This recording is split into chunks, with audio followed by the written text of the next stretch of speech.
And new for you this morning, one man is dead after crashing and rolling his car last night, and Bernalillo County Sheriff's deputies say it just happens to be the same guy they were after. Deputies tell us this man, they wanted him for aggravated battery with a deadly weapon. They were out patrolling about 9 last night when they say they saw a car that had crashed here at Unser and Gibson Southwest. They say it looks like the car hit a wall, then rolled on its side. Again, the driver was dead, and afterward, deputies realized it was the same man they were looking for. They should say more about what happened a little bit later today. Of course, we will let you know. And still developing this morning, we're learning more about what happened last night when Albuquerque police shot and killed a man in a very busy part of town. Now, 3 officers are on paid leave, a woman is in custody, and a man is still on the loose. Let's get to David Romero, who is live near where the shooting happened. That's over near Louisiana and Manal in northeast Albuquerque. David, good morning. Good morning, Elizabeth. Well, just about 10 minutes ago, officers took down the yellow tape that was blocking traffic here on Manal. So Manal is completely back open in both directions this morning. Now, police are still out here collecting evidence. You can see behind me that they are over near where the shooting took place, and they have been out here since about 6 yesterday evening. And it was at that time that police say a woman came into the music go-round and tried to return some stolen items that had been taken from the business earlier in the day. Police knew there was a truck parked outside the store that may have also been involved. 2 men were in the truck when they arrived. Police quickly arrested the woman, but when they approached the truck, the passenger got out and started running. The sergeant started chasing him, first in his vehicle, then on foot. The suspect managed to climb a fence and jumped on a roof. He later jumped off of that roof and at one point was right in front of the cop, pointing a gun at him. The officer refrained from shooting because there were people behind the gunman. That's when the suspect took off again, dodging traffic on Manal and heading for the Sheridan. Now the sergeant backed off. Police set up a perimeter, putting the hotel and a restaurant on lockdown, blocking traffic at Louisiana and Manal. Now the SWAT team and air support were also called in. Using a flare device, air support was able to locate the suspect hiding in a bush at a nearby business. Then at about 8 p.m., as officers approached, he ran from the bushes toward them with a gun in his hand. One officer fired a shot, another threw a flashbang. The suspect continued to run and tried to kick in a business door, then turned again towards officers with the gun in his hand. That's when officers fired additional shots and the suspect fell. A handgun was recovered after he was shot by officers. He was still holding the firearm in his hand with his finger on the trigger. It had to be removed from his hand by those officers. Now, that suspect was later taken to the hospital, and he did die from his injuries. And, of course, police are investigating exactly how many shots were fired, but at this point, they do not believe that the suspect was able to fire any shots. Back to you. Okay, David, thank you for that update. Police say they do have a big investigation on their hands, including multiple witnesses and video from police. We'll, of course, keep you updated as we get more information. And we checked our records, and it looks like it's been about 10 months since Albuquerque police have been involved in a shooting in the city. So last night, we asked Chief Ray Schultz if this is because of one of the changes he's made in the department. And here's what the chief said.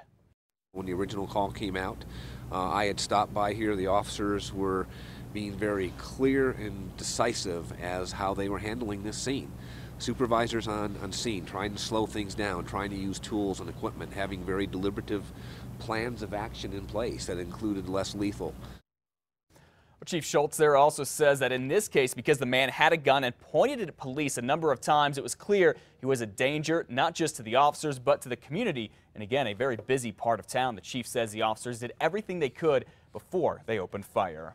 Well, this shooting comes just as the community gets another chance to tell the U.S. Department of Justice what it thinks about all of the police shootings that officers have been involved in the past few years. This meeting is tonight from 6 to 8 at the Palo Duro Senior Center. It's near Comanche and San Mateo. You'll be able to tell federal investigators about your experiences with Albuquerque police. And if it's anything like the last 3 meetings, it will be quite crowded. And one state legislator now wants you to be able to see the investigations of these deadly police shootings. Until recently, special grand juries that really had no power secretly decided if deadly police shootings were justified. The grand juries had ruled that all of them were justified as of late, but a judge recently stopped that from happening. And now Senator Cisco McSorley, a Democrat from Albuquerque, has introduced a bill that would force district attorneys to lay out every deadly police shooting at a public hearing, then decide if the officers should be charged. If you don't have a public hearing, it doesn't instill confidence in the general public. Bernalillo County District Attorney Carrie Brandenburg says she will support this bill if prosecutors do not have to file a criminal complaint against the officer to go ahead and have that hearing. A Senate committee was also scheduled to hear the spaceport liability bill last night. The House and Senate have both unanimously passed identical bills that protect spacecraft companies from most liability lawsuits. Now the bills are in opposite chambers. Governor Susana Martinez and Virgin Galactic's CEO urge lawmakers to get a bill to the governor's desk. We have already lost several opportunities for new investments and new jobs to other states that have passed this legislation.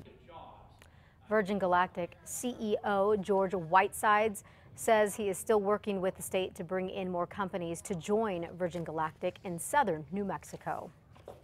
Well, more college students here in New Mexico could soon get one of the lottery scholarships. The State House passed a bill yesterday that would extend the scholarships to students who go to a 2-year public college within 2 years after they graduate from high school. Right now, only students who go to a 4-year public school can get the scholarships. While there has been a push for this change, it's also been a big struggle to keep the scholarships afloat because they are running out of money and fast. This bill now goes to the state Senate. The latest day, your kids' schools will officially have 2 new leaders, including a very famous face. Albuquerque's public school board is set to swear in Don Duran and Stephen Michael Quesada tonight. Duran represents the far northeast Heights and Quesada, the west side. You probably know him from Breaking Bad, where he plays Gomi, a DEA agent. That is Duran right there. Now, Lorenzo Garcia and Dr. David Piercy are also getting sworn in after they were reelected earlier this year. Doña Ana County has agreed to pay a mistreated jail inmate $15.5 million.